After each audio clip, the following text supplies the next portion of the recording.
સુરત જિલ્લા પલસાણા તાલુકાના તુંડી ગામે ગઈકાલે રાત્રે ફાયરિંગનો મામલો. ફાયરિંગ કરનારા આરોપી અને જે રાઇફલથી ફાયરિંગ કરેલ હતી એ રાઇફલ અને 8 કારતૂસ કબજે કરી સુરત જિલ્લા પલસાણા પોલીસ.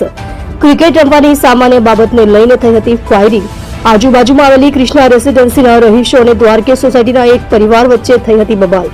કૃષ્ણા રેસીડેન્સીના 40 થી 50 લોકો દ્વારકે સોસાયટીના રહીશ વિકાસ તોમરના ઘરે પહોંચ્યા હતા. વિકાસ તોમર પર હુમલો કરવામાં આવ્યો હતો. વિકાસ તોમર દ્વારા ટોળા પર ફાયરિંગ કરવામાં આવ્યું હતું, જેમાં વિકાસ તોમરે તેના પિતાની લાયસન્સ વાળી રાઇફલથી ટોળા પર ફાયરિંગ કર્યું. ફાયરિંગમાં વિકાસની બહેન સહિત અન્ય 3 લોકો થયા હતા ઇજાગ્રસ્ત. પલસાણા પોલીસે ફરિયાદ નોંધી વધુ તપાસ હાથ ધરી. સુરત જિલ્લા પલસાણા પોલીસ એફએસએલ સાથે ઘટનાસ્થળે પહોંચી તપાસ શરૂ કરી. પોલીસે વિકાસ તોમરના ઘરે લાગેલા સીસીટીવીનું ડીવીઆર કબજે લીધું.